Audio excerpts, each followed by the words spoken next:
Hello everyone, welcome to another tutorial on cybersecurity. Today's topic is RSA algorithm. We will start with learning about relatively prime numbers, followed by the algorithm, and understand all the steps using an example. So let's begin. What is RSA? RSA is an algorithm used by modern computers to encrypt and decrypt messages. It is an asymmetric cryptographic algorithm. Asymmetric means that there are two different keys. This is also called public key cryptography because one of the keys can be given to anyone. Basically, the sender encrypts the message using the public key known to both and sends to the receiver, who then decrypts it using the private key known only to him and retrieves the message. Let us now learn about relatively prime numbers. Two integers are relatively prime or co-prime if there is no integer greater than 1 that divides both of them. That is, their highest common factor or greatest common divisor is 1. GCD and HCF is the same thing. For example, if we consider 12 and 13, we can see 1 is the highest number which can divide both of them. So 1 is the highest common factor here. Whereas for 12 and 14, we can observe that 2 is the highest common factor which divides them both. So the GCD of 12 and 13 is 1 and GCD of 12 and 14 is 2. Now let's learn how to calculate HCF by long division method. This is useful when you're calculating the HCF for bigger numbers. Let us take this example. We need to find the HCF of 18 and 30. So we will simply divide the bigger number by the smaller number. So 18 ones are 18, divide the remainder is 12. Now 12 will divide the previous divisor, that is 18. So 12 ones are 12 and we get 6 as the remainder. Now 6 will divide the previous divisor, which is 12. So 6 twos are 12 and we get 0. So we'll stop this process here. So the last divisor which we had was 6. So this becomes our highest common factor that divides both 18 and 30. Now the question is, using long division method, find the HCF of 891, 1215 and 1377.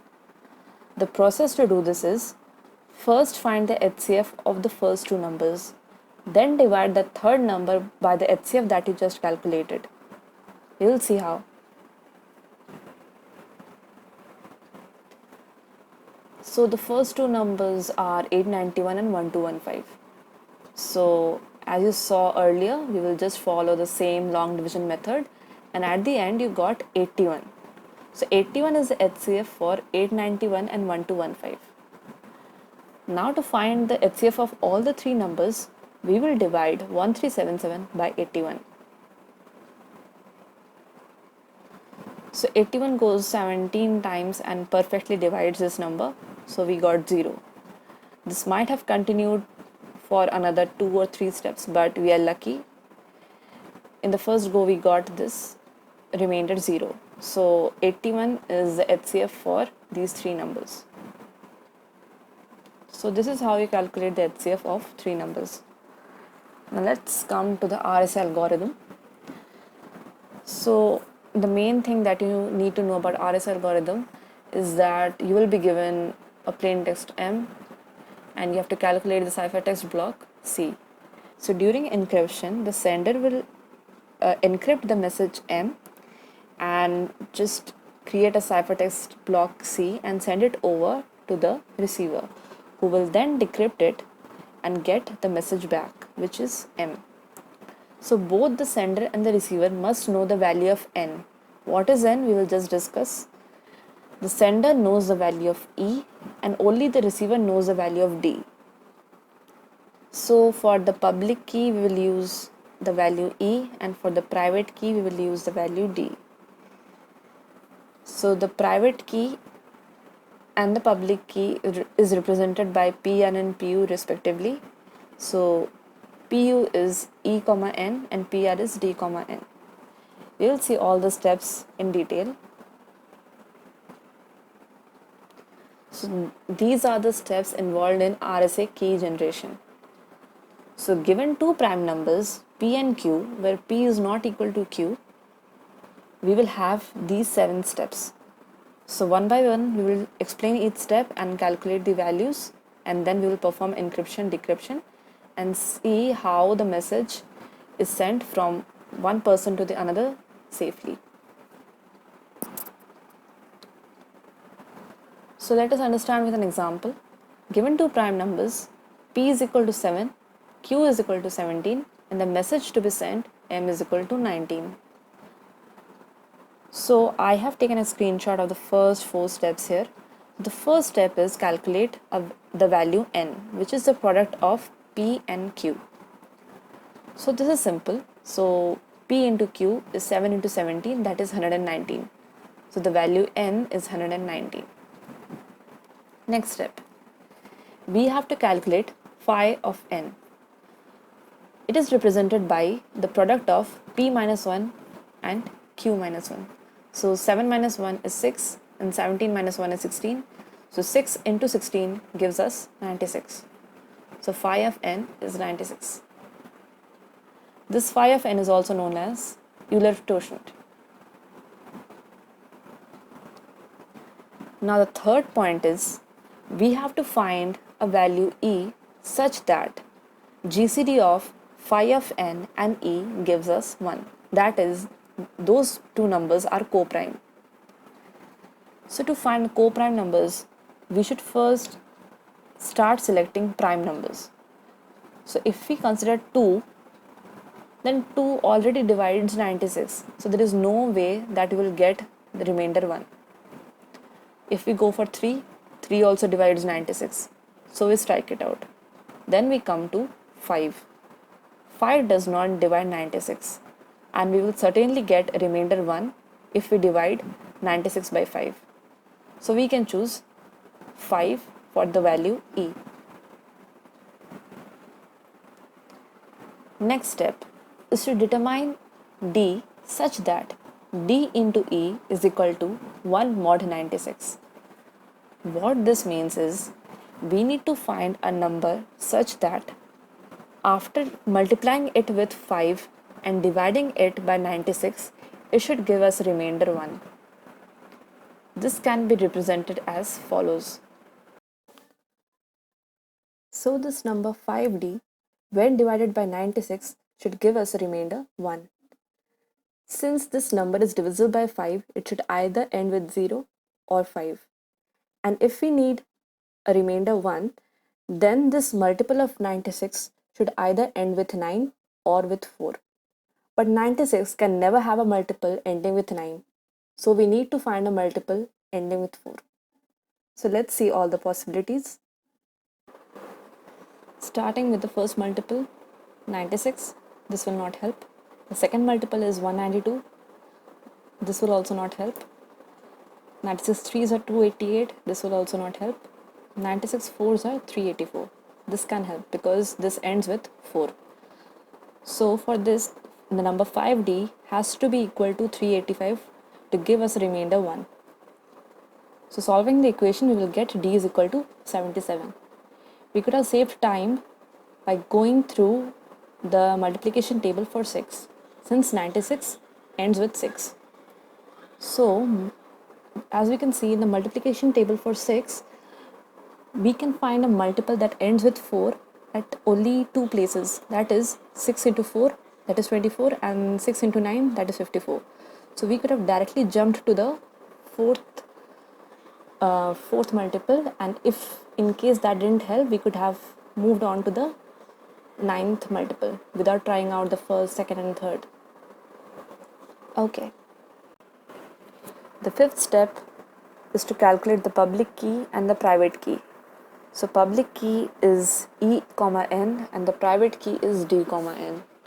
Plugging in the values, we get PU is equal to 5, 119 and PR is equal to 77, 119. Next step is the encryption. So we already have the plain text, which is M, and the value of M was 19. So 19 is definitely less than 119. So now to calculate the ciphertext. Ciphertext is given by the formula m to the power e mod n. So plugging in the values, we get 19 to the power 5 mod 119. Now 19 to the power 5 is a very big number, so the best practice is to divide it into smaller parts and calculate the mod of each of those parts. So 19 to the power 5 can be written as 19 to the power 2 into 19 to the power 2 into 19 to the power 1 whole mod 119. And then this mod can be applied independently to all of them. So this 19 to the power 5 mod 119 can be represented as like this: 19 to the power 2 mod 119 into 19 to the power 2 mod 119 into 19 to the power 1 mod 119 whole mod 119. So to make our task simpler, we can first calculate the value of each of these terms separately, and then we can just plug in the values. So here 19 to the power 1 mod 119 is 19. So this becomes our equation 1. And 19 to the power 2 mod 119 gives us 4. So this becomes our equation 2. So now we can just plug in the values. So we get 4 into 4 into 19 whole mod 119. So this gives us 66 using equation 1 and 2. This process of breaking down a bigger number and applying the mod to all the parts independently and solving them is known as modular exponentiation. Coming to the last part of this process, so to perform the decryption, we need the ciphertext C, which we just calculated, and it is equal to 66. And to get the plain text, we have to apply the formula m is equal to c to the power d mod n. Plugging in the values, we get 66 to the power 77 mod 119. Again, this value is really big, so we will have to perform modular exponentiation again like last time, and we will divide it into subparts, each of 66 to the power 11. So we will have 7 subparts, each having 66 to the power 11 mod 119 whole mod 119. But still, 66 to the power 11 is also a very big number. So we will again have its subparts with 66 to the power 4 into 66 to the power 4 into 66 to the power 3 whole mod 19. And then we will apply mod 119 to each of the subparts. But this again, like 66 to the power 4 is also quite big. So we will again subdivide it into 66 to the power 1 into 66 to the power 1 into 66 to the power 1 4 times. And then after solving this, we will get 66 into 66 into 66 into 66 mod 119, which will be equal to 67. So this will be our first equation. So we will now plug in this 67 in place of 66 to the power 4 mod 119. But before this, we also need to calculate this 66 to the power 3 mod 119. In a similar way, we calculate it and get 111. So this will be our equation 2. So 66 to the power 4 mod 119 is 67, and 66 to the power 3 mod 119 is 111. So 66 to the power 11 mod 119 becomes 67 into 67 into 119 whole mod 119. This will give us 26. This will be our equation 3 by using values from equation 1 and 2. Now using all these three equations, the value of 66 to the power 4, 66 to the power 3, 66 to the power 11 mod 119, will plug in all these values into our original equation. After plugging it in, we will get 7 times 26 mod 119, and we will get the final result as 19. And this was the actual value of m that we started with. In the question also we had given that m is equal to 19, and this perfectly matches with our result. So this proves that the sender and the receiver were able to communicate safely and they got the actual message.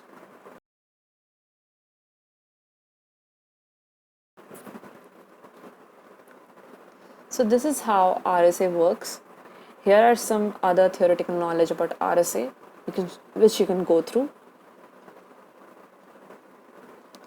You can take a minute to pause the video and go through these theoretical knowledge, but for numerical purpose, the example that we just discussed is more than enough.